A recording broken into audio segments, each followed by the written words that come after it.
Well, I said I was going to do it. Today is Monday. I put this ice in there Saturday morning at 7 o'clock. So I checked it yesterday morning, which was Sunday, at 8 o'clock. I haven't messed with it since 8 o'clock yesterday morning. So that means that's 8 o'clock this morning with 24 hours that is set in here, plus 24 plus what is it, 5 o'clock now, 6 o'clock, 5 o'clock, so it's 5 o'clock. So it's been in there for like 58 hours. I haven't done the math. I'm not going to do the math until later. Well, if y'all want to do the math, it's Saturday morning at 7 o'clock, day of fishing.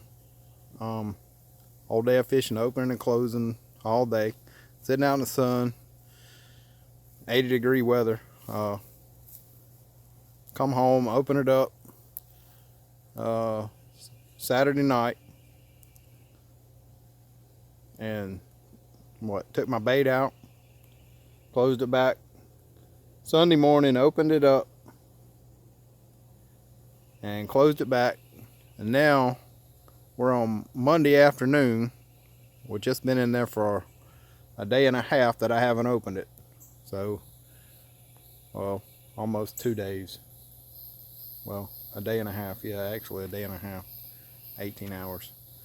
But I'm not doing the math right now. I'm not really all that great at mathing on the fly. I have to add it up. But as we are for right now, I'm fixing to open it up and see where we're at on the ice. I said 24 hours. It was still in good shape. So we've got 30 hours later, about 36 hours later. We're going to see what it's like, and we're going to open it up. And I haven't messed with it since yesterday. I just got off work, and I come home, and we're going to see how well this ice is. As y'all saw yesterday, it had about an inch of water in it, and I haven't messed with it since yesterday. So we're going to open it up.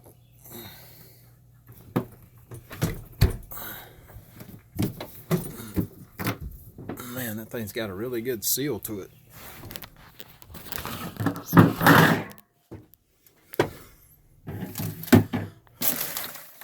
Oh, dog.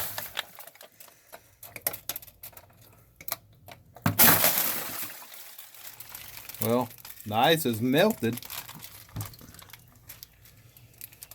All the ice is, there's still ice in there. There's clumps in it. There's clumps in that bottle. In that, but is it cold? After 3 days, and I only had 10 pounds of ice in it. And that's after a day of fishing. And this is still ice water.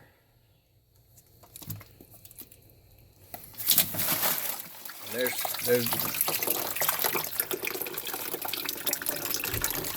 the bag has a hole in it, but yeah, there's still clumps of ice in there. That's ice. There's still a lot of ice in there. There's probably a good 2 or 3 pounds of ice left in it. It's mostly water now, but we're talking a whole day of fishing, which was opening and closing, which this ice was already started to melt that day.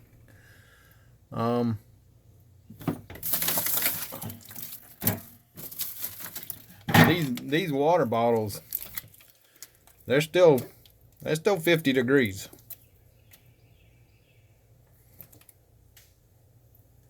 Yeah, that's still drinkable water. That's still good ice cold water right there.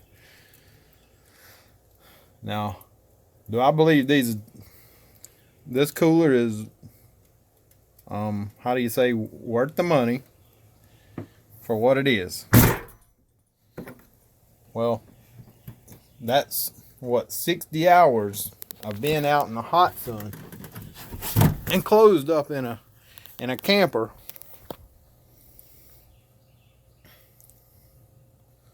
And it still got ice in it. And that, I'm sure that camper there, I'm sure that camper gets really hot. It's 80 degrees out here now, and I'm soaking wet with sweat. So that do I believe that this cooler is worth the extra money?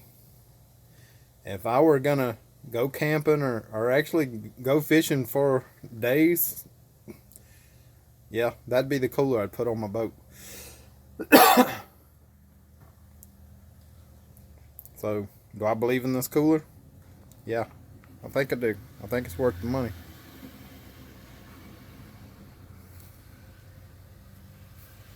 So, guys, man, I believe in it. Question is, do you have the money to, it's a little bit extra to spend? Like I say, it took me 6 years to go buy this cooler. Not because I didn't have the money. It's just because, like a lot of people say, you got to believe in something. But this right here is a little bit to believe in. I mean, yeah, it's pricey. But that's a really big cooler. That's a Yeti 65. I haven't said the name of it or anything about it, but it's a Yeti 65. And it held 10 pounds of ice for 3 days.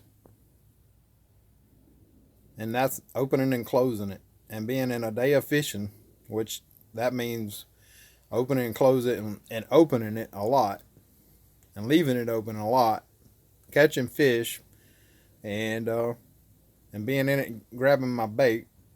So that's a pretty good bit, for this one cooler to have 10 pounds of ice. And yesterday, when I got finished with the challenge, I got back in it, and well, no, I didn't get back in it. I had 2 bags. One of them had my food in it. And after 24 hours, there was a Kit Kat that was still cold, was not melted at all. And a ham sandwich that the cheese was still good.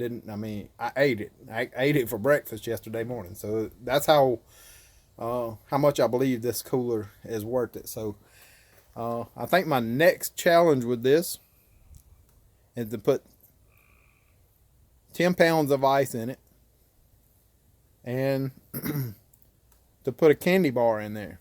A candy bar melts a lot faster than ice. That milk chocolate, it'll melt a lot faster than that ice. So I think my next venture will be to see how well it keeps food, as far as a candy bar, which it's going to go bad before any food will.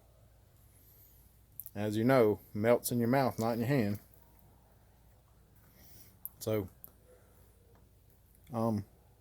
it's gonna I didn't say that, but it's gonna go bad before food will. So if it lasts, the candy bar will last, then so will that ice. I'm not really worried about the ice now, because I know how well it does with ice. Everybody knows how well it does with ice.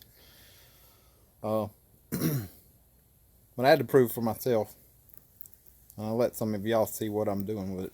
So, my next thing will be to do a candy bar and to put it in there and see how long it takes it for it to melt. But the ice in there and the water that's in there is probably still 50 degrees. It's still cold. I mean, I wouldn't tell you how long that ice would probably last in that thing. It'd probably last another day before it ever melted all the way. So, yeah, it did really well. I really do believe in these coolers. So, I've heard a lot about them, and I've never I've never really I've wanted one, but as far as going and buying one, it took me about a month to actually buy one. But I've thought about buying one for probably about 6 years. And I know it's a little bit of money for everybody if they want to buy something like this. It costs a little bit. But it wasn't about the cost that I'm talking about. I'm not talking about how much it cost. That was really not my concern. The weight of it and the size of it, compared to having a smaller cooler. As y'all saw, the cooler that I had yesterday, which is still in the truck, is a big difference in these two coolers. A lot. And yeah, I believe in this one. So I'll be keeping it, and hopefully I'll have really good luck with it, and maybe I'll catch some more fish, and I'll be able to use it. So guys, y'all keep up with what I'm doing. I'm doing a whole lot in my gaffs, and as some of you see, I'm Viper X Gaffs, and I do sell kits. And now I got me a new pier cart and a new cooler that I'm very appreciative of having, and thank God that I can afford to buy one. And it took me 6 years to go do it. Well, I appreciate all y'all watching this far, and if you've watched it and you like what you see, hit like on my page, or go to my Facebook page on viperxgaffs.com, Instagram, Facebook. Y'all take a look at what I'm doing, man. I'm doing a lot. So any of y'all interested, give me a ring, and I'll see what I can do to help y'all. Thanks, guys.